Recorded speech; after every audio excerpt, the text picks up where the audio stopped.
Okay, magandang araw sa inyo lahat mga dre. Narito tayo ngayon at makikipagkwentuhan tayo sa National Chairman ng RAM, si Retired General Ramon Yugyog mga dre. Alam nyo na, isa siyang general.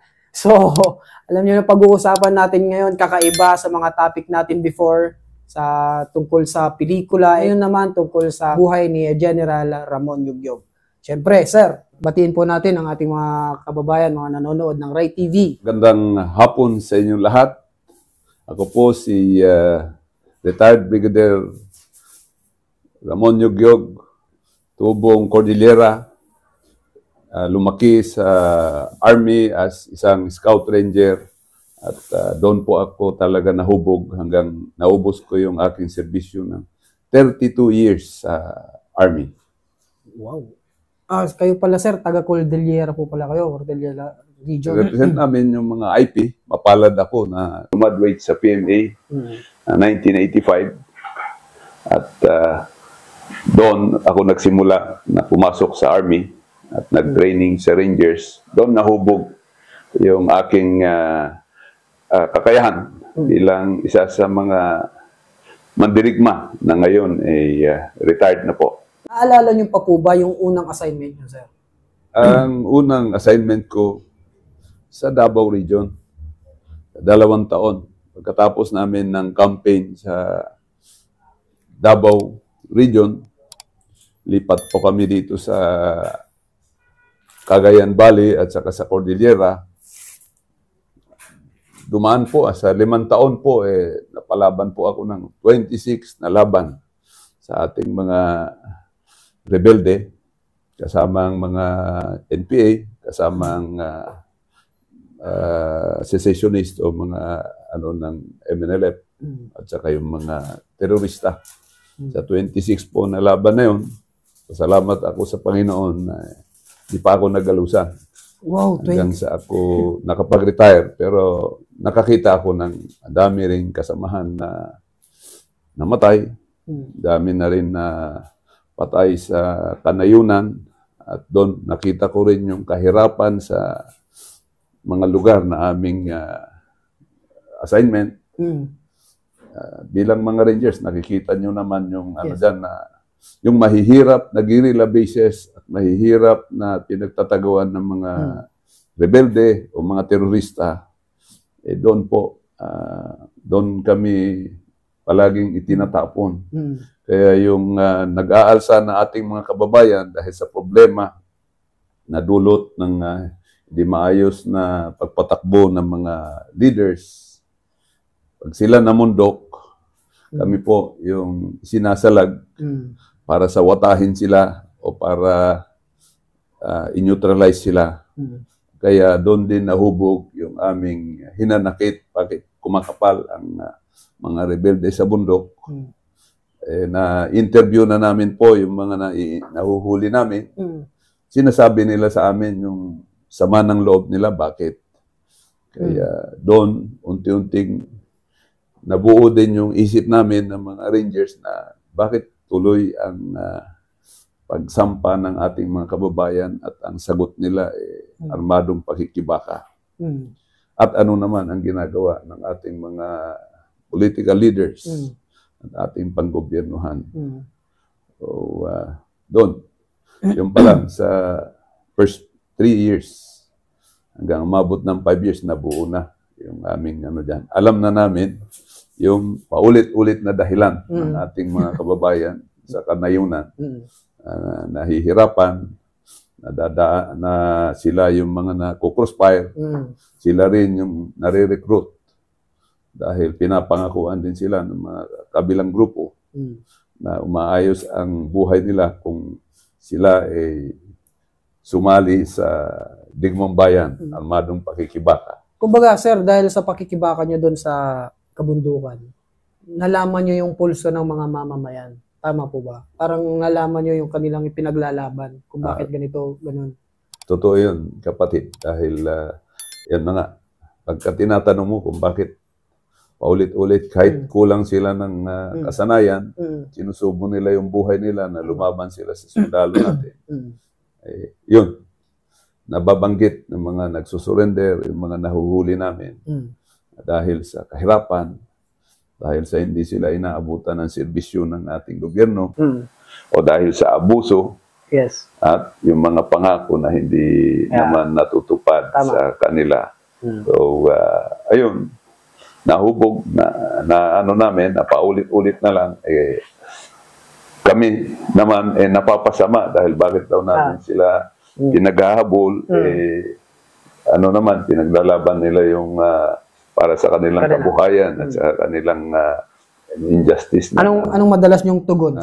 Huwag magdala ng armas dahil mas kawawa sila dahil kami medyo trained. Daanin sana nila sa tiyaga at saka daanin sa maayos na eleksyon. Yes. O yung pagpili ng mga leaders na nagpapatakbo sa kanila. Yun nga lang, ang dahilan nila, nabubudol daw sila. Dahil lahat ng mga nangangako na binoboto nila, malimit, hindi dumarating yung serbisyong bayan. O lalo na yung mga geographically isolated na mga lugar. Farm to market road, yung assistance. O kaya, yun. Isa yun sa pinaglalaban nila. Hindi na sila inaabot ng grasya, kumbaga. Yung serbisyo na gaano kahirap ang buhay ng isang Scout Ranger. Umulat bumagyo, lumalakad na kami. Hindi rin kami masyadong nagrereklamo. Dahil, ayun, ang sinumpaan namin tungkulin.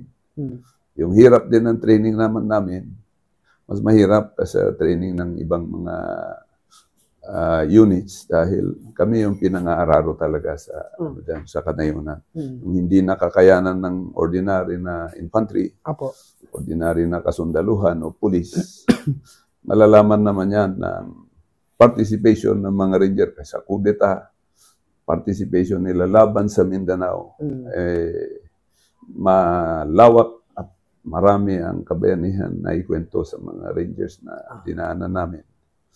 Yung lumaban sa Abu Bakar, main effort ang mga sundalo natin ng mga rangers. Ang lumaban sa Marawi, lumaban sa Zamboanga, hinahanap nila ang mga rangers. Ang disiplina nga lang talaga. At saka yung training, yun yung kinakalamang namin. At saka yung pamimili nila sa mga pumapasok. Sir, dun sa nabanggit yung 26 na encounters, may ambush ba dito naganap? Pwede nyo bang ikwento sa amin? May 4 na akong ambush na dinaanan.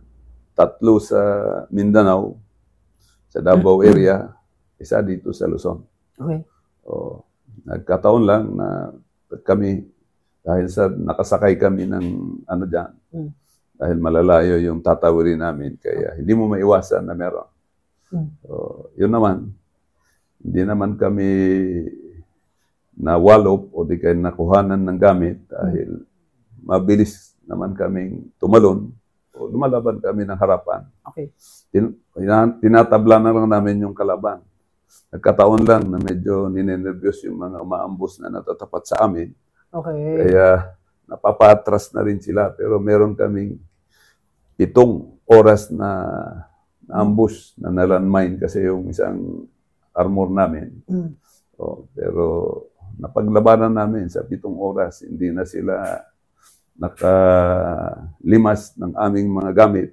Meron kaming kasama na namatay dahil sa blast ng landmine. Ilan yung casualty dun sa grupo nyo? May 6 kami na namatay doon sa na yan. Grabe. Pero pinag-assault namin yung kung saan sila tumambang sa taas. May dumating bang reinforcement? Inabutan na kami ng reinforcement ng hapon na. Pero nagutom din ang kalaban na hindi rin makalapit. Nung dumating yung reinforcement, umatras sila. Yun. Pero naipakita namin sa kanila na hindi kami basta-basta bumibigay. Lilimusin nila yung gamit ng aming mga namatayan. Okay. Susunugin nila ang aming mga sasakyan. Nagkataon lang na medyo matibay-tibay ang aming samahan. Ayun na, walang iwanan. Hanggang sa may dumating hapon na. Nagutom na rin ang kalaban dahil pareho kami walang pananghalian. Ayan. Kaya isa rin sa dahilan na pwede silang umatras. So, Sa mga ganong pagkakataon, sir, ano yung mga tumatakbo sa isip nyo during ganong encounter? Kinakabahan ba kayo? Natatakot din ba ang isang General Yugyog? ay ano naman, normal talaga ang kabahan. Mm. Pero siyempre isipin mo rin na pati kalaban mo rin kabahan. At saka kung ikaw naipit sa gitna, manindigan ka na.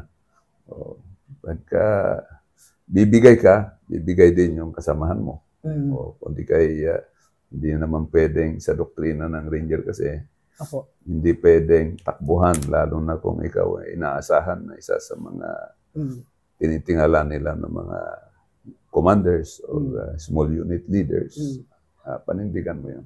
Bukod dito, sa naikwento nyo sa amin, meron po ba kayong memorable na hindi malilimutang encounter?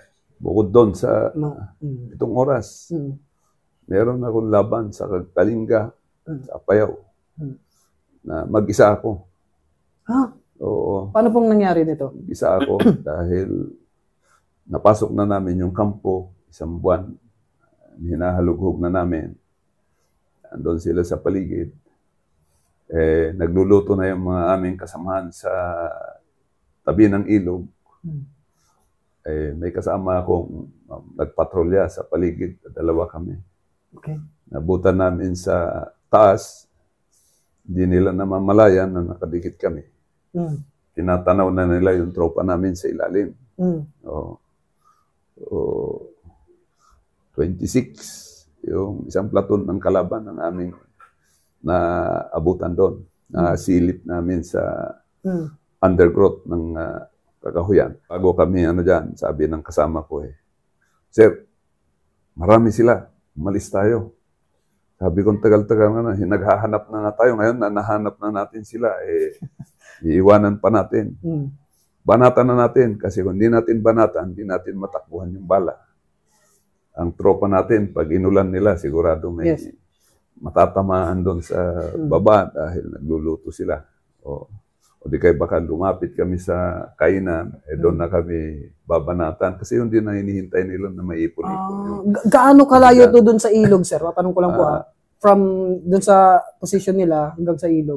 Hanggang sa tabi. Mga 250 meters. Malapit lang. So, yun. Nabuntutan lang namin doon sa sa Paco Valley area. So, yung ko doon, sabi ko, sige, i-engage natin sila bago tayo umalis. At pag-engage ko, tumakbo na yung kasama ko para sabihan yung mga nasa baba. So, naiwan kayo? Ako naiwan. So, nakipagpalitan ako doon. Hindi nila alam na mag-isa ako doon. Kaya, mga after 15 minutes na laban, maya-maya nag-withdraw sila dahil napabagsak ko yung dalawa. Grabe. Okay. Matras yung dyan, sumisigaw na lang sila. Pero pinuputokan nila yung taas dahil akala nila napaligiran nila. Napaligiran. Hindi nila alam, isa lang kalaban nila. Isa na lang ako, kaya nangiti ako dahil napaligiran ko na kayo. Parang ganun ang kwento nun. Okay. Withdraw sila. Hindi man ako pwedeng maghalongkat. Babalikan ko yung aking mga kasama. Saka na kami bumalik para maghalukog. Dala namin ang kinsina, combat pack nila, typewriter, yung mga ng mga baril, yung dahil naglilinis kasi yung iba nung pinutukan ko nun. Na-distrong kayong kanilang bolt, pati upper receiver, naiwan. Yung typewriter nila, naiwan nila. Yung bags nila, yung combat pack nila ng mga 15. So, yun yung dyan. Tapos, hatak na nila yung natamaan ko na dalawa. Ayun yung tumatanaw sana doon sa baba. Yung kasama ko, dyan. Kaya, ngingiti ako dahil umatras nila, kala nila na paligiran sila. Parang na-block nyo sila, sir, no? Hindi nila alam, isa lang pala yung kalaban nila. Sorpresa sila. Nangyayari yan. Kahit sa tropa rin, nangyayari rin yan. Pero sir, sa mga casualty, I'm sure marami ng casualties na sa tropa nyo, sa mga tao nyo. Gaano kabigat yun? Para sa inyo? Lalo na sa commanders. Talagang naiiyakan mo. Naiisip mo rin na iganti. nakikita mo rin yung mga nakakalaban namin na ano dyan, nalalagas din, nasasagasaan namin. Sabi ko, hindi naman malalaking mga tao ito, nakapaa-paa. Mga galing sa pareho kong mga indigenous communities. Oh, may hirap. Pero bakit sila naniniwala na sumama sa lumaban sa gobyerno? So, yung mga dokumento na babasa namin, nakikita na namin sa ano dyan, andon, yung palaging nababanggit ng kaliwa, yung kahirapan, yung injustice, at saka yung kakulangan ng serbisyo ng gobyerno. At yan, abuso ng mga government functionaries kasama yung ibang mga tiwaling kasundaluhan. Pag-usapan naman natin yung coup 1989. Ang RAM nung kami graduate, 1985, na binuo, tenyente na kami, nakita namin yung desire ng mga junior officers noon, yung middle level officers, na i-reform yung armed forces dahil meron talagang kakulangan sa ano dyan. So, yun, pag graduate namin, yun, sa Davao ako kaagad, nakikita na namin yung talagang real na sitwasyon sa baba. Estado ng training ng tropa, estado ng suporta ng gobyerno sa kanilang kasundaluhan, at saka yung napapabayaan ng mga countryside, na yun yung ginagalawan, at saka doon kumakapal yung mga rebelde. So, yun, nabubuo. Bakit tuloy na dumadami nung mid-80s ang sumasanib? Sa ano na nga sinasabi na nila na malapit ng tagumpay. Dahil hindi natutugunan ng gobyerno at sa yung kasundaluhan ang problema ng bayan. So yun. Nasa Isabela na kami. Sa Mindanao, 11 yung laban ko dito sa Cagayan Valley hanggang sa Cordillera, 15 yung laban na dinaanan ko dyan. Tama-tama na nasa Isabela na kami. Nung nahuhubog na ang gusto pa ng cabinet, i-dissolve na yung armed forces. Yung appointees ni Tita Cory noon, gusto nilang i-dissolve yung armed forces. Kasi gusto nilang ipasok din yung New People's Army. Karamihan ng mga appointees noon galing sa kaliwa, galing sa yellow. So, kami naman, na Rangers, kung i-dissolve, paano naman kami? Wala naman kami kasalanan sa akin namatay ni Ninoy dahil namatay siya 83, kami pumasok ng 84, 85, 86. So, nabubuo yung aming ano dyan. Bakit pati tayo? Naalala namin, nangyari sa Vietnam. Ako, nagbabasa ako. So, nung nag-collapse ang Vietnamese government, lahat ng government na pamilya ng government employees, sundalo o civilian, pinagkakatay dahil member sila ng old order. So kung kami mga sundalo, lalo na kami mga ranger, kahit sabihin mo na driver ka o tagaluto ka, walang maniniwala na hindi ka nakapatay ng rebelde, kaya dapat ka mamatay. So, yan, bago gagawin ng mga mambabatas o yung mga nasa cabinet yan, nasa isip na namin, mukhang hindi tama. So, kasama kami sa nakibuklod sa leadership na gringo. Marami kaming mga rangers, buong regiment na sama sa kudeta. Kasi nakita na namin, kahit na marami kami napapatay na rebelde sa countryside, hindi nauubos. So, ang problema, nasa taas, nadadagdagan pa. So, ang pamunuan. Kaya kami bumaba dahil ang problema dito sa Manila. Ang pamunuan ng armed forces. Yung ugat. Oo, ang pamunuan ng ating mga political leaders at saka yung Malacanang. Kaya bumaba kami ng 89. At kalangan nila paano nakababa yung mahigit na 300 na galing sa Isabela. Dahil binabantayan kami nadala namin ang mga gamit namin, nakasibilyan, nagbus, o hanggang sa nabuo kami, ang baril namin na smuggle in namin, pinasok dito sa kampo. At yun, Okay. yung kunang 89, Opo. na kung kailan din nabuo yung ating RAM, yung na-convert yung Reform the Armed Forces na nagiging revolutionary yung Alyansang Makabansa dahil ang daming multisektoral na sumuporta. Yes. Yun ang ano namin. Andito na sa Manila, ang problema, di pala sa kanayunan. Mga ginagawa nilang batas, pag-ano nila sa pondo, yung focus nila na puro sa sentro na lang o sa kanilang, sa paningin namin, yun, napupunta sa corruption. A portion naman ng AFP, bakit kami ang paulit-ulit na Rangers ang mas maraming trabaho? Pare-pareho rin kami sa ibang mga kasundaluhan ng sahod. Isang ano doon is kulang ng suporta ng aming AFP leadership sa training, sa doctrines, development. And then yung pagbibigay ng quota sa mga nag-aaral, sundalo at saka mga officers. Hindi maayos pa yung merit system. Nung panahon na yan. Kasi kahit na taga-timpla ka ng kape hanggang tumanda ka, pwede kang maging master sergeant sa enlisted. That time? That time.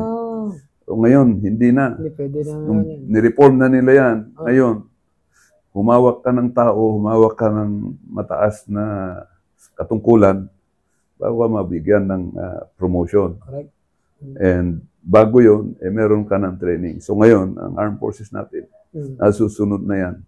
Pero dahil doon sa kudeta na aming sinamahan. Marami ang nakaupo sa opisina. Lalo na kung anak ng mga may kaya. So, hindi na nila, iiwas na nila sa labanan. Ako na anak ng magsasaka, paulit-ulit akong sinasabak. Meron nga commanders na sabi na, ito si Lieutenant Chubyog, dahil sineswerte, kaya siya ulit. Maangal na ako dahil naubusan ako ng swerte. Yung iba nga, hindi umabot ng 10 laban, namamatay na. O 3 laban lang. Correct. Yung mga anak ng naghaharing uri, andyan, ako anak ng magsasaka, okay lang, nautos na utos hanggang hindi ako madisgrasya. Yun ang nasa isip ko. Kaya kailangan ng kasama ito, personal na iabot ko sa taas. Isa pang issue doon. Yung mga IP, yan, yung mga Aita, yung Dumagat, yung ilan lalahi namin sa Cordillera, o yung mga lumad. Ang height nun na requirement, 5'4". Second class citizen na yung mga, lalo na yung Aita. Yes. Dumagat, at saka yung mga kababayan namin sa Tinok, yung ibang lahi ng magulang ko. Na kahit gusto nilang magsundalo, mandirigma sila sa puso, yes, disqualify sila. Sa height. Lalo na yung Aita nga. So, palagi na lang maging magsasaka na lang sila. Yung equal opportunity for the police or military profession, hindi. Kaya yung mga na-interview namin na ano dyan, hindi kasi kami makuha sa height dahil mataas yung height requirement ng AP. Kaya, imbis na sumanib kami sa Philippine Army, New People's Army na lang kami dahil yun ang tumatanggap sa amin. So, may punto. Tama. Bakit? Ang pagsusundalo ba para lang sa matatangkad? Correct. So, later, nung pasok na balik kami, na-negotiate kami na bumalik sa barracks, kasama yun sa reform nila, kaya binaba nila ngayon na 5 feet. Kaya at least, pwede na magsundalo yung Dumagat, yung Aita, saka yung mga IP na iba, na lahi, sa amin, lahi din namin sa Cordillera, may mga maliliit din kami. At saka yung sa Kalumaran. Equal opportunity ngayon. Para sa lahat. Para sa lahat. Hindi dati para sa mga matatangkad lang na lahi dito sa Pilipinas. Maswerte yung ibang mga kasama namin sa Cordillera dahil binibigyan sila ng height waiver ni late General Browner dahil nakita niya yung gaano katapang saka gaano ka yung mga igurot. May ganun pala dati, may height waiver pala. Oo, Before. meron. Pero yung may mag-aabogado na ano dyan, totoo na nakakalaban ko yung mga dumagat dyan sa Isabela. Maliliksi sila. Yes, siyempre. Nagko-commander sila, natatapatan ko. Yun nga lang, yun na, yung nahuli, sabi, gusto ko kasi magsundalo. Yun nga lang, hindi kami... Nabigyan ng chance. Dahil sa kami mga bansot, mga bonsai, dala din namin yun. Eventually, kasama yan sa na-reform, binaba nila na 5 feet. Ayun. Basta kaya niya ng physical fitness requirement, pasok siya.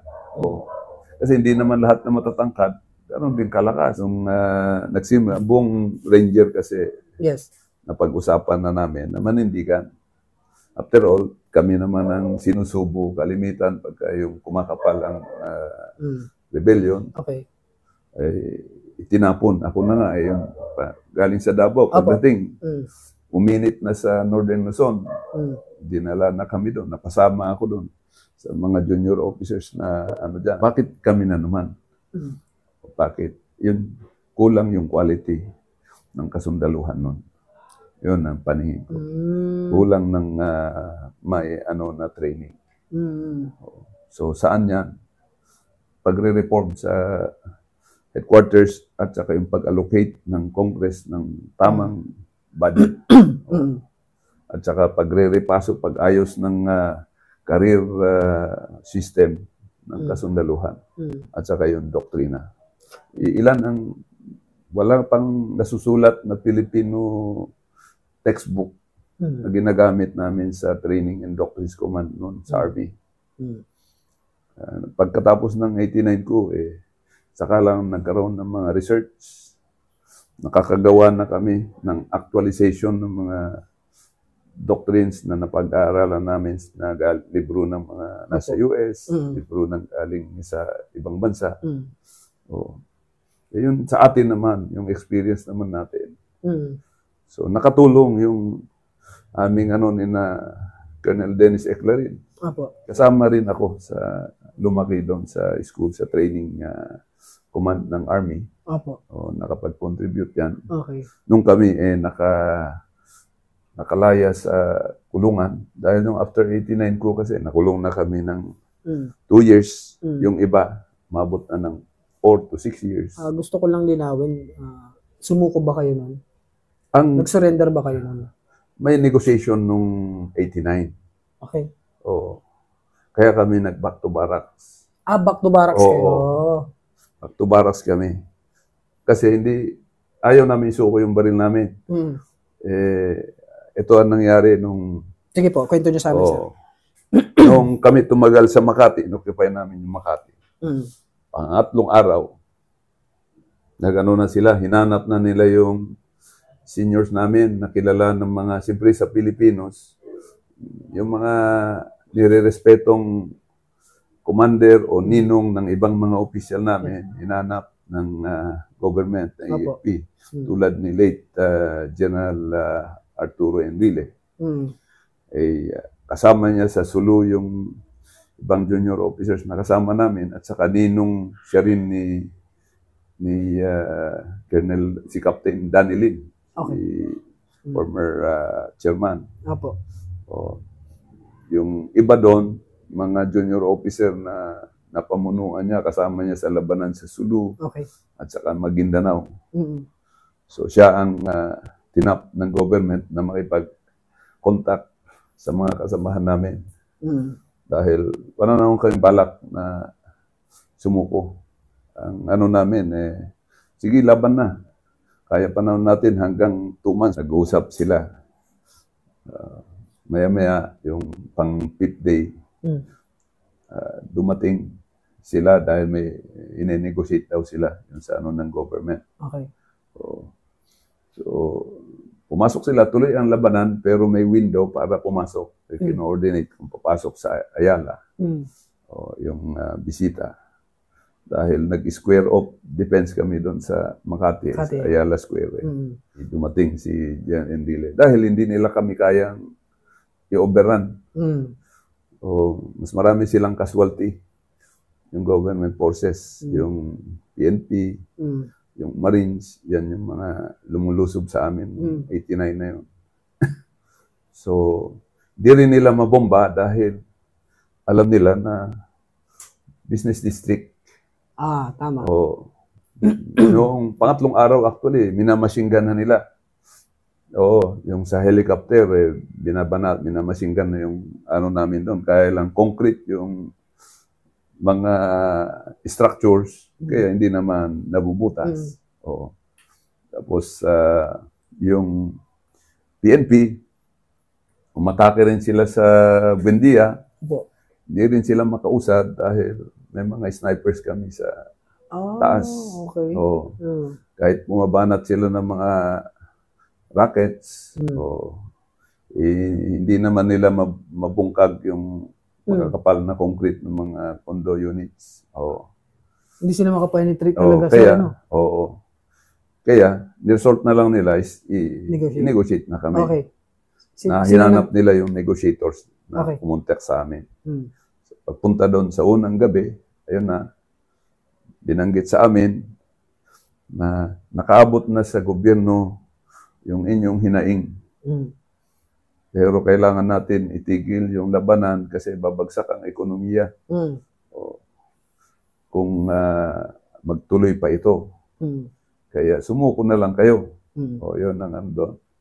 Kasi sa kauli-ulian, matatalo rin kayo bago magtapos yung negotiation ng mabot ng 2:00 ng madaling araw. Ilan sa amin na tumayo sa likod. Isa ako sa mga junior officer doon. Sir, ang ano nila kasi is unconditional surrender. So, lahat, bigay mo yung armas. At ma-discharge yung ma-discharge, ang ano nyo lang is mabubuhay naman kayo. So, tumayo kami doon. Sabi namin, yan pala yung offer ninyo sa amin. Makulimlim din pala yung kinabukasan namin. Pabayaan nyo muna, bumalik kayo at maglaban tayo ng 1 linggo pa. Pagka hindi na namin kaya, suko na kami. Yun. Ano doon. Kasi sino nagpasuko sa amin? Kayo, hindi naman kami nasukol sa labanan. Ninegotiate nyo na lang kami. Pinapasuko nyo kaagad. Nakaka-insulto naman na yung nagpasuko, ayaw nga nilang lumapit yung tropa ng government forces. So, makulimlim yung kinabukasan namin. Lumaban kami, may tsansa pa kami manalo. Yun, ano namin. Ano sabi ng negotiator? Iaabot na namin sa presidente, iaabot namin sa sa Secretary of National Defense. Yun. Meantime, tuloy ang laban. Kasi andun naman yung mga nakapwesto, hindi lang sila makapasok. Sumunod na gabi, dumating sila ulit. Pero bago sila dumating yung araw, may labanan kami sa Marines ng tangke sa tangke. Kasi meron kaming na-capture na 2 armor APC ng government forces. Yun ang pinangharap namin ay laban namin sa armor ng Marines. Diyan sa may Forbes. Sa harapan ng umagang-umaga. Laban. Umatras sila dahil ginamitan din namin ng basuka yung aming 90R din sa ano dyan. Umatras. So, tabla lang ng umaga. Napaatras pa rin sila. Nung gabi, tuloy yung negotiation. Umalik sila. Sabi nila, sige, ang ano dyan, para hindi masira yung economic district, alam naman ng taong bayan, may babaguhin, pero hindi bibigay din basta ang gobyerno. Ang kondisyon is, sige, back to barracks kayo, babalik yung mga karamihan, yung ilan officer lang, basta't may mananagot. Kasi alangan naman na mapapahiya yung gobyerno na walang mananagot. So, yun ang ano ng kondisyon nila. Punto ng negotiation. So, mga senior officers. So, yun. Papayag na kami dahil siyempre hindi na ma-discharge yung mga enlisted. So, Yun ang isa. Pangalawa naman, lahat ng mga nawalan ng gamit, madi-discharge din. O, siyempre kaming mga, sabi ko, teka muna. Kasi kami mga opisyal, kami ang pumirma. Kami ang supply officers, responsible supply officers na nag-i-issue ng baril sa mga tao at sa radyo. So, nakalagay sa amin dyan, madi-discharge din kami ng mga, lahat kami mga officers. So, yun ang ano doon na madi-discharge din pala kami. Dahil sa ano dyan, pwede namin, so binanggit namin, pwede namin ipalit. Kung meron kaming nawalang baril, palit namin yung mga baril na na-recover din namin. 1:1. Yung radyo, kung meron kaming nawalang radyo, palitan din. Presyuhan nyo yung na-recover namin na B150. Okay. Para ipambayad namin.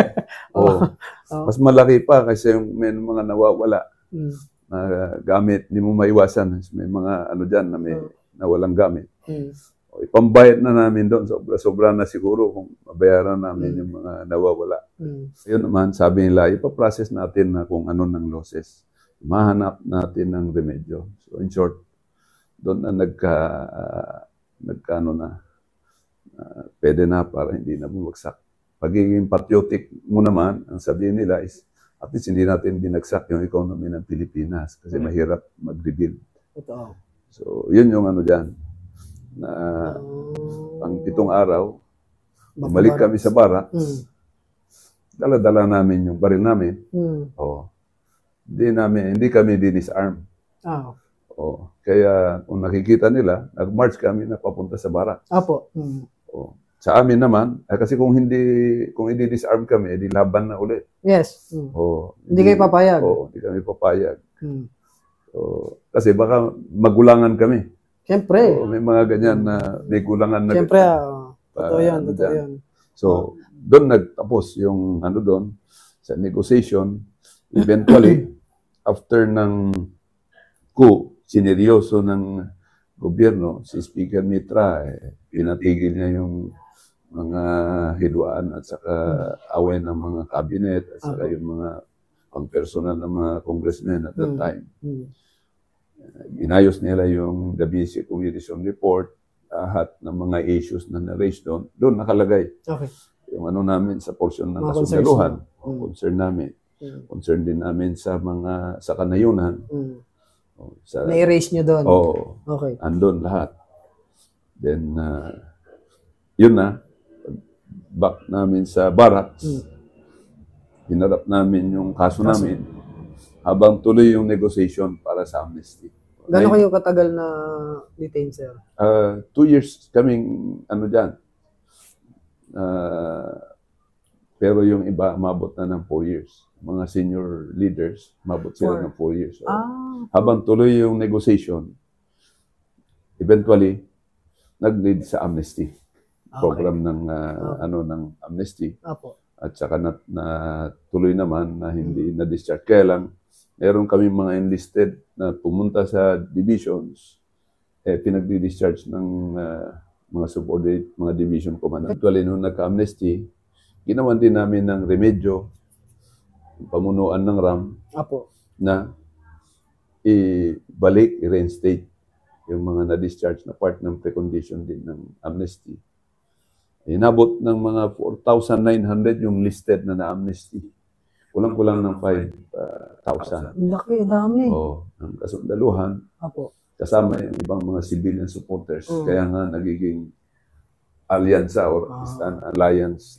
Nung after nun, sir, ba, yung from the armed forces, nagpatuloy pa rin ba? Hindi siya nag-stop doon. Tuloy-tuloy pa. Yung reform. Sa ano dyan, kailangan yan, titignan niya. Kami naman na nakabalik sa armed forces. Kami na ang nagdala sa units kung saan kami. Yung kumbaga, hindi kami na banderang kapos na pagkatapos mong ano dyan, kasama ka rin pala sa mga siraulo. So, ginagamit kami na kasama sa advocates ng military reform. Kasama sa lecturer, kasama rin kami sa nagsusulat. Apo. Sige, gawin nyo yung naiisip nyo mga reforms na sinisigaw nyo doon para sa katuparan nga natin. So, naging challenge sa amin. Apo. Na pumasok, kahit hindi kami manunulat dati, napipilitan na kami mga researcher, tagagawa, design ng mga modules, mga training design, i-review. So, eventually, nakita namin yung pagbabago ng armed forces in 10 to 15 years na bago. Mga old guards, mga kasama sa yung mga seniors na tiwali na hindi mo lang mahuhuli ang kanilang dyan. Isa-isa rin, nagre-retire, kaya pumapalit hanggang dyan. Pero ilan sa amin ang nasakripisyo din ng karir. Dyan. Siyempre, hindi na sila nakabalik. Dahil sila yung mga tulad ni Nahunasan, yung iba, nagbago na ng trabaho na sa labas.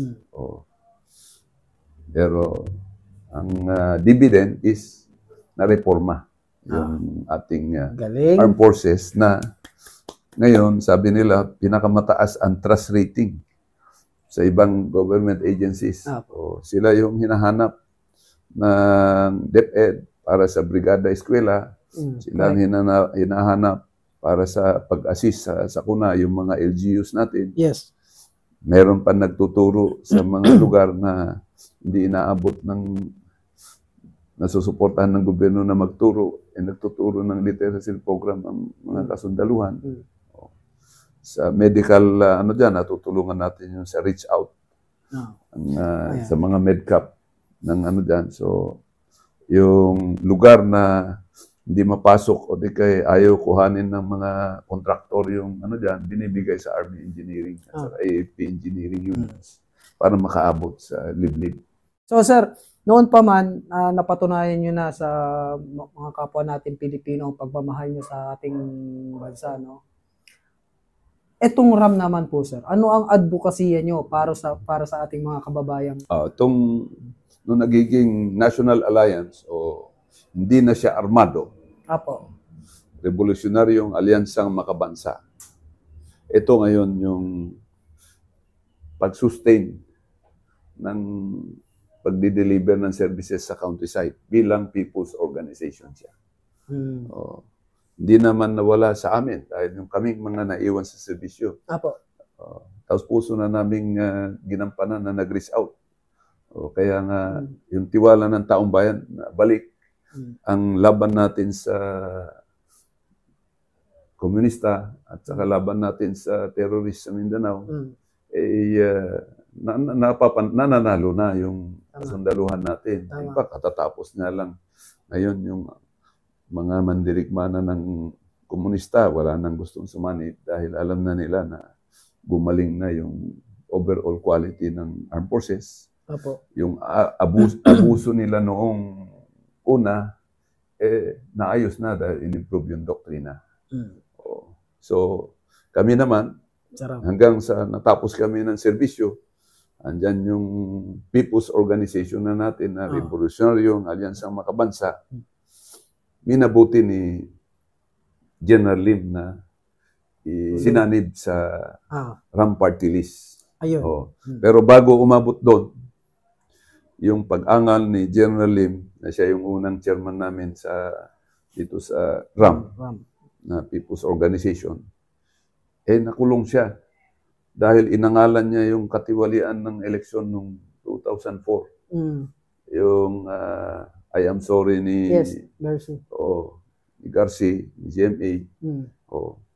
At dahil sa pag-aangal niya, yung career niya, yung promotion niya sana na isa siya sa mga pwedeng mag 3-star o mag 4-star, naisakripisyo niya dahil hindi niya maatim na yung katiwalian ng election ng 2004. Magaling man ang pinalit na presidente pero hindi dinaan sa tama dahil doon sa yung COMELEC na hanggang ngayon hindi pa nagre-reform. Yun, inangalan niya at nakulong siya ulit. Bigyan lang siya ng pagkakataon nung inamnesty siya nung pagdating ni Pinoy Opo. at inappoint siya sa mga ibang agencies para tulungan na bawasan kung hindi niya ma-eradicate yung katiwalian doon sa government agencies. Correct.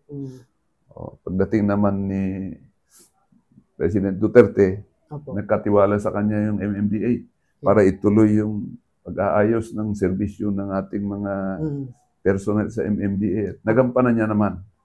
Nagkataon lang na doon dahil sa COVID, sa dedication niya sa trabaho. Yes. Sa bumaba yung kanyang yung resistance, namatay siya sa COVID o bilang chairman ng ating national chairman ng RAM. So yung credibility ng RAM, dala-dala talaga ng pangalan ni General Danny Lim. Ano, sir? Na hanggang ngayon inyong pinagpapatuloy dito sa RAM. So, nung namatay siya, yun na, nagkaroon kami ng pagtalastasan sa board. Ako naman, okay na ako na nag-retire kasi nagtatrabaho ako as consultant sa Rice Terraces Restoration sa amin. Yun sa Banawi Rice Terraces Restoration. Volunteer ako. I work with the NGOs at saka yung LGU. Nakita naman ako ng doon, kinuha rin ako as consultant ng NCIP. 2018 hanggang 2022. Pero namatay si Danny Lim, hinanap ako ng mga members ng board. Dahil sa 2022, nanap na nila ako. At hindi ko naman inakala na pagdating niya, isama pala ako sa nominee. Pagdating ng bilang nominee na nagre-represent sa ideals o yung boses ng mga kasundaluhan, mga retirees, kanilang pamilya, at saka yung naniniwala na pwede pa akong makaalalay sa mga IP communities. Kaya tinuloy ko doon dahil natural sa akin. Isang IP. So yun, dumagdag sa advocacy ko. Yung hirap ng countryside na aming pinapatrolyahan, nabibisita ko ngayon. At alam ko na doon sa mga lugar na yan, dahil nag-peace time na, marami tayong magagawa. Ano po yung inyong unang-unang hakbang na gagawin? Ang isang hakbang na gagawin ko dyan, tignan ko yung issues ngayon sa mga retirees. Ang health nila. Pangalawa, yung mga sa atin dahil mainit kasama sa advocacy natin ngayon West Philippine Sea. At saka yung mangingisda doon. Sa tingin ko, West Philippine Sea, atin ito lahat sinisigaw pati sa ating mga nasa Congress at sa Senado. Pero parang bitin. Bakit? Parang titulo na atin yung titulo ng West Philippine Sea. Pero hindi natin mapaalis ang mga squatters. Hindi man lang natin ma-develop. Kung atin yan, bakit hindi sila mag-allocate na bakuran? Lagyan ng outpost. Yung mga isla, unahin yung mga isla na hindi pa na-occupy ng ibang dyan. Sa ganon, malagyan na natin ng tropa. Talagang atin siya, diba? Talagang makita nila na atin. Pero kung hanggang sa atin, hanggang sa mapa, hanggang sa sigaw, pagdating ng squatter, napapasok, sige, sa iyo na yung titulo, amin ang dagat o di kay isla.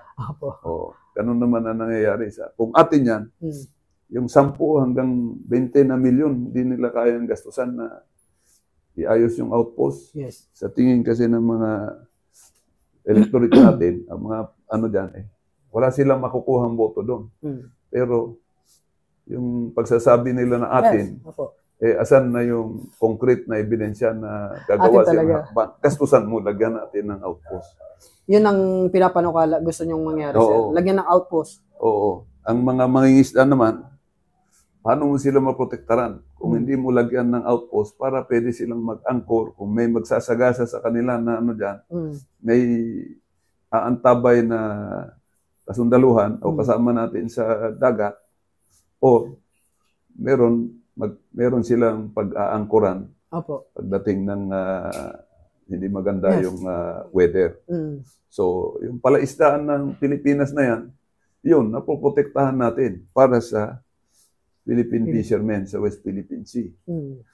At darating din ang araw na kahit yung dagat na pagitan ng Pilipinas at saka Indonesia, kung hindi rin natin i-develop yung mga isla doon, nalagyan ng outpost, lagyan ng angkor ng ating mga fishermen, baka pag-aawayan din dahil dadami yung population natin, dami yung population ng may mas masipag. Dinevelop na nila, mahirap ulit na kailangan daanin natin sa away. So, isa yan sa mga dyan na magagawa natin na ilagay sa ang boses doon na lagyan natin, develop natin. Popostehan nyo yung West Philippines. Natin. Ganon. Para... Sir, alam naman natin lahat na hindi ganon kadali yung laban na to sa West Philippine Sea. China lang naman, ay ilalaban niya yung inoccupy niya. Yung atin, hindi mo na kailangan na magpapaalam sa China dahil atin yan. Correct. So, kaya na natin na i-develop yan. Sa dami naman ng isla, hindi naman na dyan. Pero magsimula mo ng gastusan mo. Correct. Nagawa naman nilang yung isa na pinilit ng Secretary of National Defense, yung isang isla natin sa Batanes. Pero dito sa dyan, wala pa. Assign ako sa Westcom as staff noong 2004. Apo. Nire-recommend namin ay walang nag-allocate ng budget sa Congress. So, ang patrolya namin sa eroplano, 30 minutes, nakita mo, balik ka sa base. Yung 23 hours, open na yan. Kahit sa barko, isang ikot din. Nakakaubos ng fuel. Wala kaming dyan. So, yung mga atol, kayang lagyan ng platform yan. Yung mga umusli na dyan.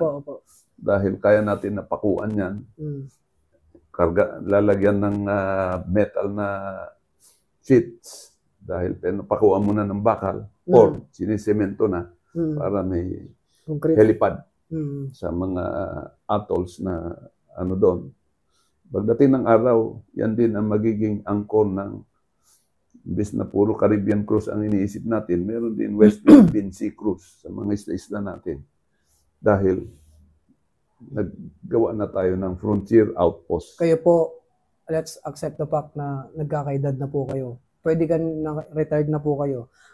Pwede niyong piliin na magpahinga, magbakasyon na lang, uwi na lang ako sa amin. Bakit yung napili ito, sir? Yung ipagpatuloy yung laban na to? Kasi hindi naman sa pag-retire, mabilis na tayong tatanda at saka wala tayong maiaambag pa. Alam natin, may lakas pa tayo, may iambag pa tayo sa future ng anak, future ng mga apo natin. Next generation. At saka maipakita na natin na pwede palang marami pa lang magagawa ang mga retirado.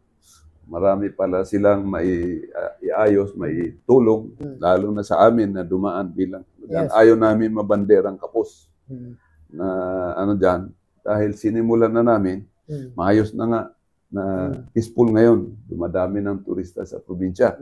Yung development naman ang bitin. So, since nakita natin yung simulat sa pool yung mga problema, dalhin na natin, lalo na sa gilid. Tama. At ang focus natin sa laylayan. Sa labor, meron akong gustong dyan, sa mga workers. Ang programa nila ng gobyerno ngayon, separate yung minimum wage ng nasa probinsya, ang syudad, mas mataas. Ako na taga-probinsya, nakita ko yung dyan. May injustice dyan. Bakit? Bakit po? Sasabihin ba nila na pag ikaw namamasahe ka papunta sa syudad, sasabihin bigyan ka ng discount dahil 400 yung minimum na wage mo. Ang anak mo na nag-aaral sa syudad, pati tuition fee niya, pati pang-upa niya, nabibigyan ba siya ng discount dahil ang tatay niya minimum wage doon 400? Hindi. Ang akala nila, mura yung pagkain lang. Hindi nila alam na pag-abot ng dilata doon, tumaas ang presyo. Laki na ng patong. Oo, dahil sa forwarding cost. Tsaka hindi nila alam na yung tao na andun, pumupunta sa syudad dahil ngayon medyo national o nag-global na yung kahit mahihirap, pumupunta sa syudad. Yes. Ang cellphone bill niya, binibigyan ba ng discount? Dahil sabi nila, oh, yung electric bill, mura na sa inyo dahil minimum wage kayo. Paras lang naman, di ba po? Oh. So, hindi makatarungan yon para sa akin sa ang daming mga manggagawa na nasa region. Pagdating ng tupad, ang nasa syudad, napatag yung nililinis niya. O kung 500 sa syudad ang tupad, 500. Yung tagaliblib, dahil minimum wage ang ibibigay nila sa tupad o job order ng taga-probinsya, 400 o 350 pa nung previous. O, dahil daw ano dyan. Pero mas malayo yung barangay na nilalakaran niya. Tama. O, at saka yung nililinisan niya. Mas yung iba pa nga, tumatawid sa creek. Dahil doon sa Tereses sa amin, tutulong sila sa pag-clean up ng canals at saka Tereses, irrigation canals, Tereses. Lalakad sila na malayo. Yung sa syudad, wala nang lilinisin, walis lang, 500. O, saan ang katarungan doon sa ano na yan? So, ito yung gusto nyong isulong din, sir, yung minimum wage. I-reform natin. Dahil naglolokohan lang tayo, pero kinakawawa kami na taga-probinsya, karamihan ng mga taga-probinsya. Opo. Kaya nga, yung mga taga-probinsya rin, pinipilit na lumuwas para dito magtrabaho. O bakit? Dahil nga doon sa injustice minimum wage na pinipilit doon sa... Tsaka isa rin yan sa dahilan, kaya congested dito sa, di ba, sa Metro Manila. Dito na silang lahat. Lahat ngayon, gusto nang pumunta dito. Bakit? Dahil pati minimum wage, pinagkaitan nila. Correct. Ang gobyerno pa naman, pinipilit ng mga LGUs. Dahil sabi nila, iyon ang minimum wage, kaya wala kami magawa. So, bakit hindi, sino ang nakakakita doon na maiayos? Kaya yung party list natin ngayon, ang isa sa mga magsasangguni sa ano dyan. Yes. At ang mga senador na nakita na naniniwala na tama yung ano dyan, na pagparehasin mo. Oo naman. Mga ginagawa nilang parang bobo na yung mga taga-probinsya na akala nila hanggang sa gulay lang. Gulay lang ang mura, pero ang dilata mas mataas doon. Bigay ko sa iyo yung pagkakataon, kausapin natin ating mga kababayan, sir. So, sa ating mga kababayan, kami dati na nakilahok para lumaban sa gobyerno nung 36 years ago para iabot yung hinaing ng ating mga kababayan sa kanayunan at saka yung mga discontented sa panggobyernohan ng panahon na yan. At umabot sa negotiation hanggang umabot ngayon na hindi na sa armadong pakikibaka dahil nag-peace time na tayo. Aabot na rin kami sa parliament kasi ang problema pala andun. So, doon natin iabot yung sama ng loob natin para makatulong na baguhin yung ilang mga policy na hindi nakakatugma sa pangangailangan ng mga mahihirap sa kanayunan. 24 days na lang ang ating campaign.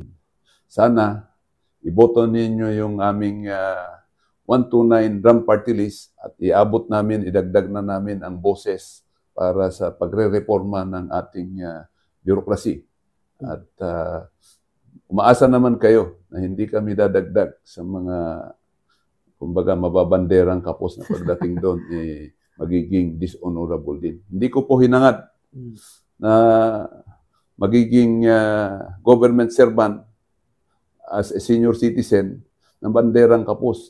Inayos ko yung buhay ko ng ano dyan. Kung sa kahuli-hulihan, hindi ko papayagan na ang sarili ko mayurakan ko na magiging dishonorable ako. Tama. Yun po, mga kababayan, may pag-asa pang babaguhin ang sistema. Itong election, yung kayo nabayaran, huwag nyong iboto yung mga nagbayad sa inyo dahil pera nyo yan. Pera ng taong bayan, pera rin natin yan.